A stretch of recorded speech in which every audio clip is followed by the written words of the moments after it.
So today we'll start Miller indices of planes. What is Miller indices of planes? क्या होता है ये? Rationalized reciprocals of fractional intercepts taken along three crystallographic directions and written inside parentheses without a separating comma between them.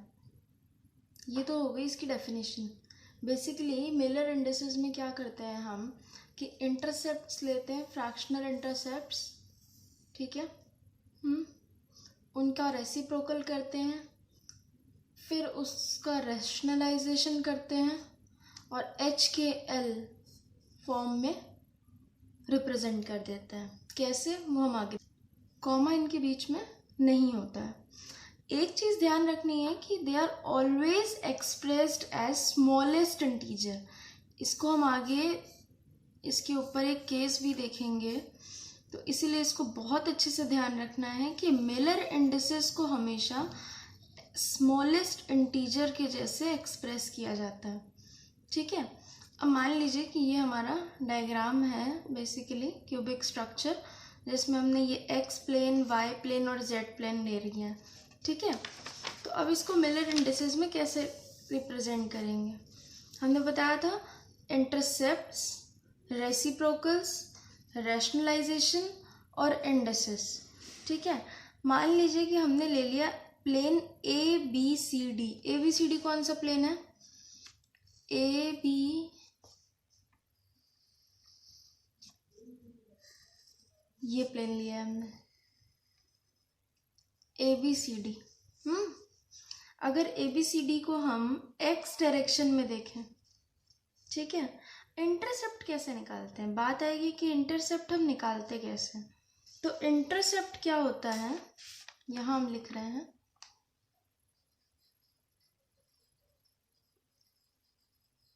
Intercept is equals to multiple of lattice parameter.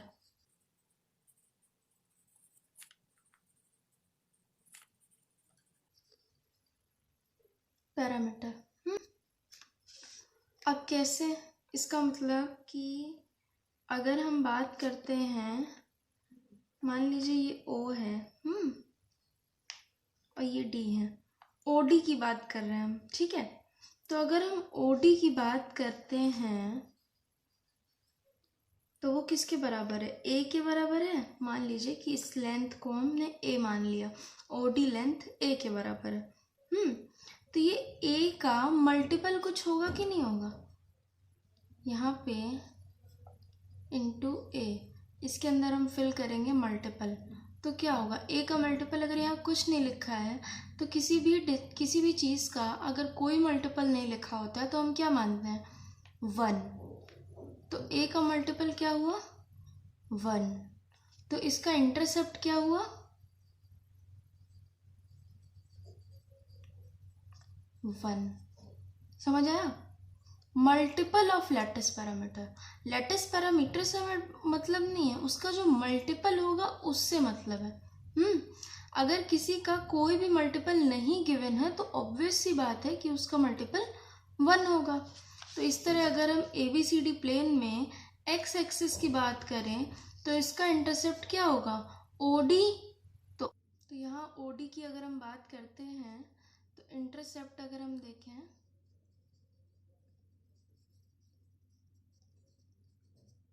इसका multiple क्या है? 1. तो यहाँ पे इंटरसेप्ट क्या हुआ? 1 हमने फिल किया. अब y की बात करते हैं. y एक्सिस पे कौन सा प्लेन है? A B C D. A B C D हमने क्या देखा? y एक्सिस के क्या है? पैरेलल है कि नहीं? ये है ए बी सी डी और ये है y एक्सिस. तो A B C D plane जो है वो y एक्सिस के पैरेलल है. तो अगर पैरेलल होगा तो कोई इंटरसेप्ट ही नहीं आ रहा है. ये तो इनफाइनाइट पे मिलेंगे ना, इनका तो पैरेलल है. तो यहाँ पे जो है हम इनफाइनाइट लिख देंगे क्योंकि इसका इंटरसेप्ट इनफाइनाइट पे मिलेगा क्योंकि ये दोनों पैरेलल है. अब अगर इस प्लेन की बात करें z एक्सिस से तो z एक्सिस भी पैरेलल है, तो इसका भी हम क्या लिख देंगे? इनफाइनाइट. अब बात करते हैं कि इसका रेसिप्रोकल क्या होगा. 1/1 क्या हुआ? 1 हुआ. है कि नहीं, 1/1। अब इसमें 1/इनफाइनाइट, यहाँ पे 1/इनफाइनाइट। रैशनलाइज करना तब पड़ता है ना जब वो फ्रैक्शन में हो। इसको तो 1/1 हमने 1 लिख दिया, 1/इनफाइनाइट 0 लिख दिया, और 1/इनफाइनाइट 0 लिख दिया। अब एच के एल के फॉर्म में इनको, सॉरी यहाँ कॉमा तो लगता नहीं है, एच के एल के फॉर्म में हमें रिप्रेजेंट करना है। तो यहाँ पे हमने लिख दिया 1 0 0।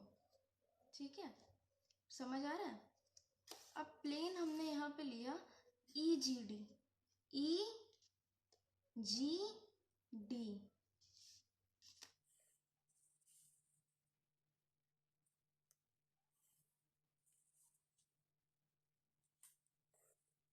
ठीक है, ई जी डी, ये प्लेन हमने लिया। अब x यहाँ लिख देते हैं, x y z। ई जी डी प्लेन की अगर हम बात करते हैं तो इंटरसेप्ट जो है x एक्सिस पे अगर हम देखते हैं तो 1 हुआ कि नहीं, ध्यान से देखो, ये है ई जी डी प्लेन और ये है x एक्सिस, ओ डी इसका भी हुआ। y एक्सिस पे एच जी तो 1 हो गया, z एक्सिस पे ई एच तो फिर से 1 हो गया। 1 का रेसिप्रोकल 1 1 1, रैशनलाइजेशन 1 1 1। तो इंडिसेस क्या हुए, 1 1 1। अब हमने प्लेन लिया ए एफ जी डी। कौन सा plane, A F G D. ठीक है, इसको हम दूसरे पेन से मार्क करते हैं, नहीं तो कतई समझ में नहीं आएगा। ए F G D, A F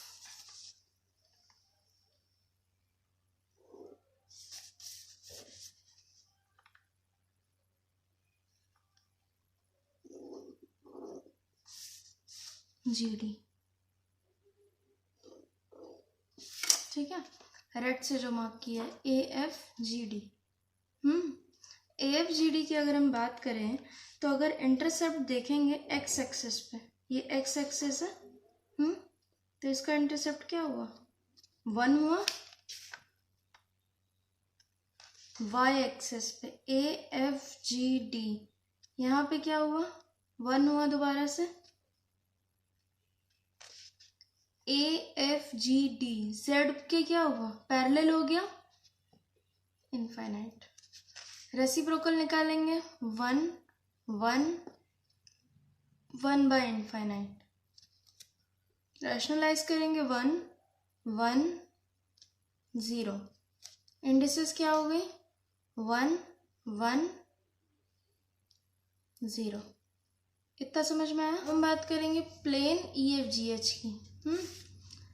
E F G H, ठीक है, ये प्लेन है, समझ आ रहा है।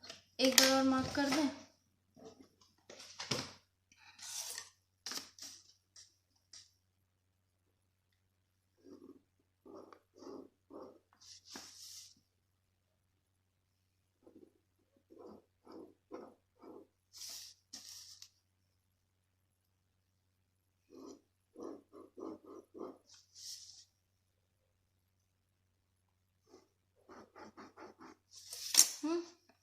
ई एफ जी एच, ठीक है।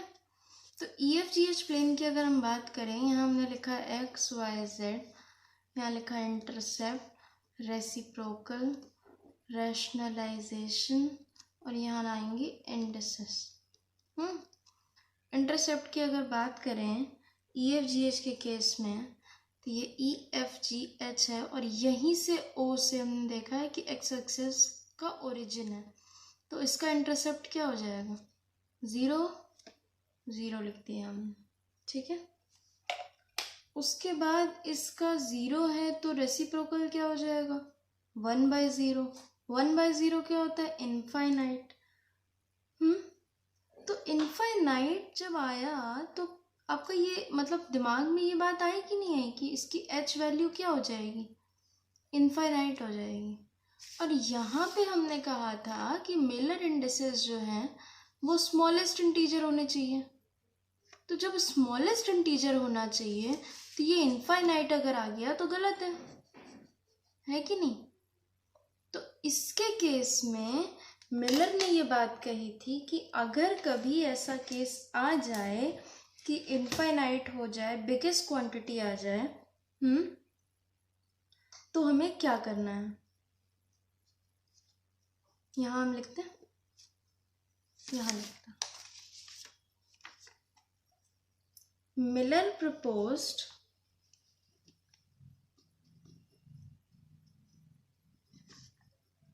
that the plane being indexed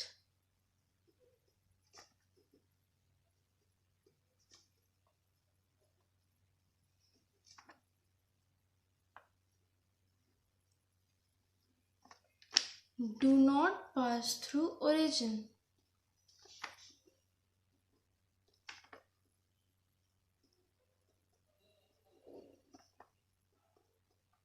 ठीक है, मतलब जिस प्लेन को इंडेक्स किया जा रहा है वो ओरिजिन से पास नहीं होना चाहिए। और whenever this case happen, whenever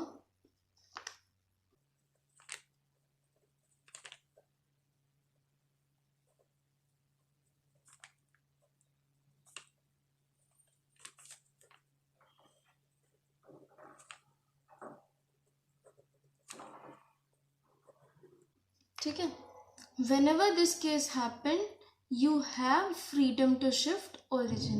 हम ओरिजिन को शिफ्ट कर सकते हैं। ठीक है, अब अगर हम लास्ट एग्जांपल की बात करें तो हम ओरिजिन को ओ से डी शिफ्ट कर देंगे। कहाँ शिफ्ट कर देंगे? ओ से डी शिफ्ट कर देंगे। कैसे करेंगे?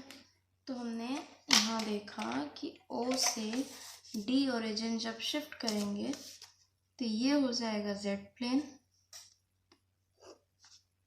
जिसको हम लिखेंगे जेड डैश। ये हो जाएगा वाई प्लेन, जिसको हम लिखेंगे वाई डैश। और ये हमारा एक्स। अब हमारा ओरिजिन यहाँ आ गया। ठीक है, प्लेन हमने कौन सा लिया था? ई एफ जी एच, और ओरिजिन यहाँ पे आ गया। तो ओरिजिन के पीछे इंटरसेप्ट हुआ ना, यहाँ इंटरसेप्ट हुआ। तो अगर ध्यान से देखें कि ओरिजिन के अगर पीछे इंटरसेप्ट हुआ तो वैल्यू तो 1 ही आएगी पर नेगेटिव में आएगी। तो इसका आंसर हो जाएगा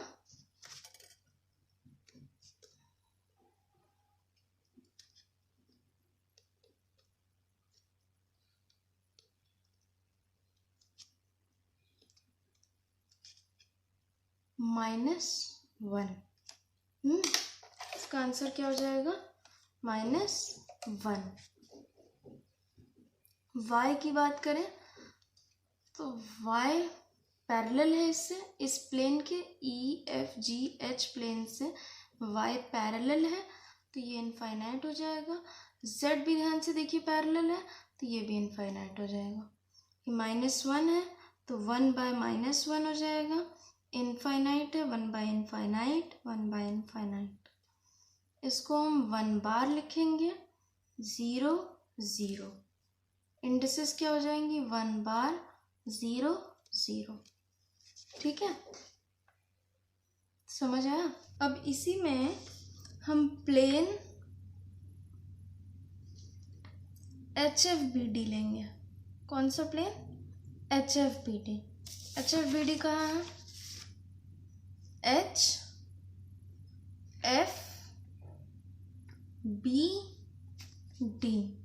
दिख रहा है? ये डायग्राम कैसे बनेगा? H से मिलाया हमने F को,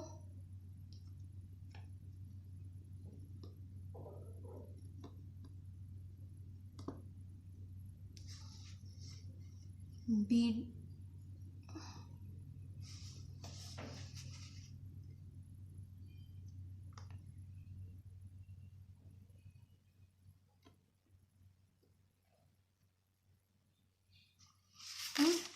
ये बना HFBD। ये प्लेन बना, दिख रहा है कैसे बन रहा है ये प्लेन? समझ आया थोड़ा सा भी? ऐसे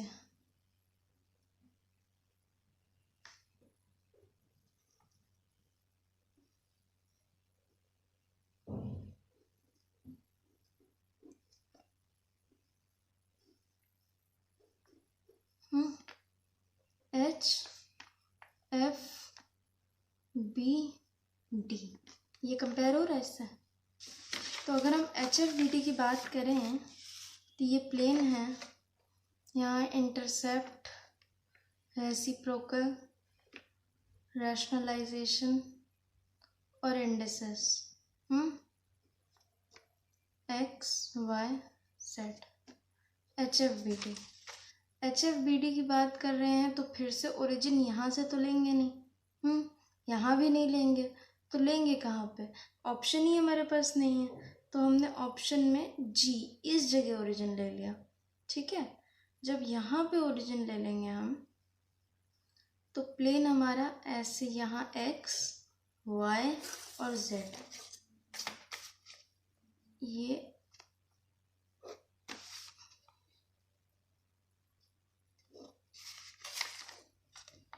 x Y, X double dash, Y double dash, Z double dash, ये हमारा एक्सेस हो गया। ठीक है, अब कंपेयर अगर करें तो एक्स एक्सिस की अगर हम बात करें और प्लेन हमारा ये है कि नहीं? एक्स एक्सिस की अगर हम बात करें तो यहाँ पे हो जाएगा इनफाइनाइट, क्योंकि ये है पैरेलल। वाई की अगर हम बात करें तो वाई है यहाँ से शुरू हो रहा है और ये इतना पीछे है, तो हम -1 ले लेंगे। जेड की अगर हम बात करें तो ये 1 हो जाएगा। क्यों? क्योंकि ये जेड एक्सिस है। दिख रहा है? तो ये तो यहीं से स्टार्ट हो जा रहा है ना, तो ये 1 हो जाएगा। अब यहाँ पे 1 by infinite, -1 by 1, sorry 1 by -1, 1 by 1, 0 1 bar 1, indices 0 1 bar 1, क्या बना? H F B T.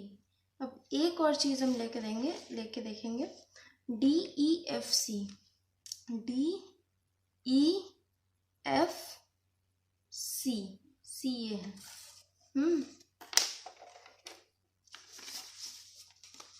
ये डी ई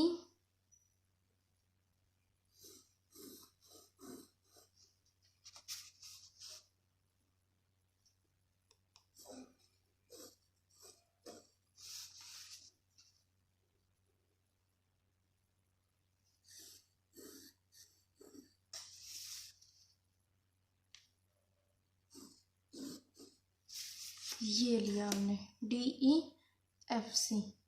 एक्स एक्सिस पे देखेंगे ओरिजिन इसका से सही रहेगा, तो plane D E F C. ठीक है, फिर से वही X Y Z, intercept, reciprocal, rationalisation, indices. इंटरसेप्ट 1 हो जाएगा। वाई एक्सिस पे देखेंगे तो ये ई एफ सी डी है, वाई एक्सिस के पैरेलल है, इनफाइनाइट हो जाएगा। जेड एक्सिस पे आंसर 1 आ जाएगा, तो ये 1 by 1, 1 by infinite, 1 by 1, 1 0 1, indices 1 0 1। इतने सारे हमने एग्जाम्पल्स देख लिए। समझ आए? ये हम रखते रहे, इतने एग्जाम्पल्स हमने देखे हैं। अब इन एग्जाम्पल से हम कुछ कैरेक्टरिस्टिक समझते हैं। क्या कैरेक्टरिस्टिक समझते हैं? Characteristics of mirror indices of plane. Characteristics क्या है कि when a plane parallel to an axis, its Miller indices on axis is 0। तो हम इतनी देर से देख रहे थे कि जो भी प्लेन जो है पैरेलल आ रहा था उसका इंटरसेप्ट हम इनफाइनाइट ले रहे थे, जिसको हम रेसिप्रोकल करके रैशनलाइज कर रहे थे, तो इंडिसेस 0 आ रही थी। तो कैरेक्टरिस्टिक्स में हमने लिखा कि when a plane parallel to an axis its Miller index on that axis is 0. Two parallel planes can have quantitatively same Miller indices. दो पैरेलल प्लेन्स जो होंगी, अब मान लो यहाँ पे हमने देखा कि ए बी सी डी और ई एफ जी एच ये दो पैरेलल प्लेन्स हैं, ए बी सी डी और ई एफ जी एच, इनके मिलर इंडिसेस तो सेम है, बस एल्जेब्रिक साइन जो है वो डिफरेंट है, 1 0 0 और 1 बार 0 0. वही यहाँ लिखा है कि two parallel planes can have quantitatively same Miller indices, however they may differ in algebraic sign of non zero indices. अब थर्ड कैरेक्टरिस्टिक्स है कि two planes H1 K1 L1 H2 K2 L2 will be perpendicular to each other.